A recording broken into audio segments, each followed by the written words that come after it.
আপনার হাতে কিংবা পায়ে মাছের একটা কাঁটা বিঁধে আছে, কিংবা কাচের ভাঙা একটা টুকরা অথবা লোহার একটা কণা আপনার হাতে বা পায়ে বিঁধে আছে, অনেক চেষ্টা করেও আপনি সেটাকে বের করতে পারতেছেন না। খোঁচাখুচি করতেছেন, ব্যথা হচ্ছে, ব্যথা বাড়তেছে, এবং একটা সময় এটা ইনফেকশন হয়ে যাওয়ার কিন্তু প্রবল একটা ঝুঁকি থাকে। ম্যাক্সিমাম ক্ষেত্রে এই সামান্য জিনিস থেকে একটা মানুষের সার্জারির দরকার পড়ে। বাট হোমিওপ্যাথিতে একটা মেডিসিন আছে যা আপনার শরীরকে উদ্দীপ্ত করবে। কোনো ধরনের ছুরি কাঁচি ছাড়া সেই বিজাতীয় বস্তুটি আপনা আপনি বেরিয়ে আসবে।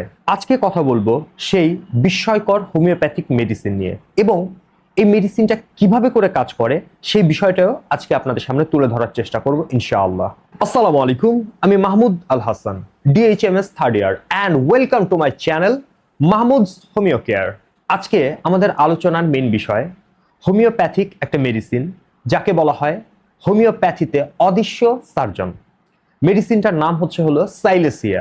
এটি কিভাবে একজন মানুষের শরীরের ভিতরে বেঁধে থাকা বিজাতীয় পদার্থগুলোকে বের করে দেয় তার একটা বৈজ্ঞানিক ব্যাখ্যা আজকে আমি আপনাদের সামনে তুলে ধরব।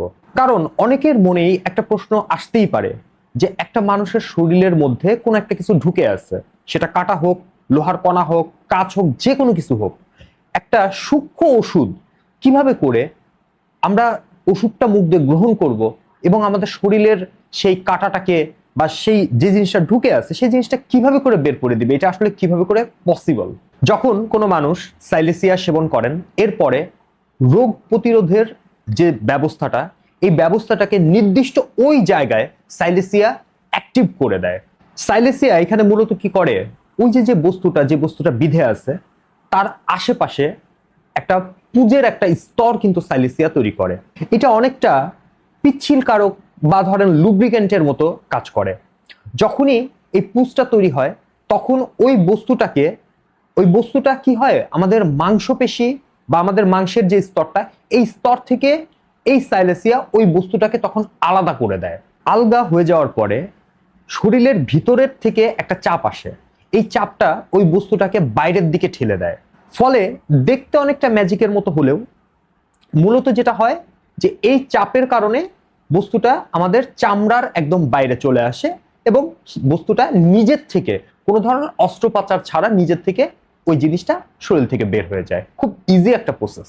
যেহেতু আমি দীর্ঘদিন ধরে হোমিওপ্যাথির সাথে আছি, সুতরাং শুধু ভালো দিকটা আপনাদের জানলে হবে না, এর কিছু সাইড ইফেক্ট আপনাকে জানতে হবে, নইলে আপনি বিপদে পড়ে যাবেন।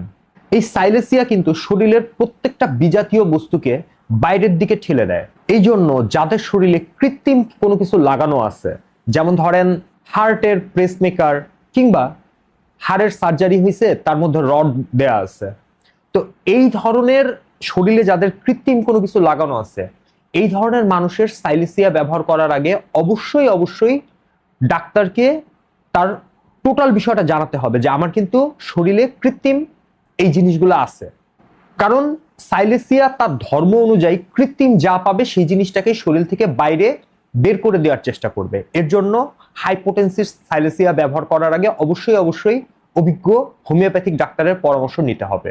এই জন্য হোমিওপ্যাথি শুধুমাত্র একটা রোগ লক্ষণ নয়, বরঞ্চ আমাদের শরীরকে ভেতর এবং বাইরের থেকে সম্পূর্ণ পরিষ্কার করার একটা পরিষ্কার মাধ্যম। আজকের এই তথ্যটা যদি আপনার কাজে লেগে থাকে তাহলে আমার এই ক্ষুদ্র প্রচেষ্টার সার্থকতা এখানেই। নিয়মিত এই ধরনের গবেষণামূলক তথ্য পেতে মাহমুদস হোমিও কেয়ারের সাথেই থাকুন। সো ভিউয়ার্স, এই ছিল আজকের ভিডিও। ইনশাআল্লাহ খুব দ্রুত দেখা হবে নতুন কোনো ভিডিও নিয়ে। ততক্ষণ পর্যন্ত সকলে ভালো থাকবেন, সুস্থ থাকবেন।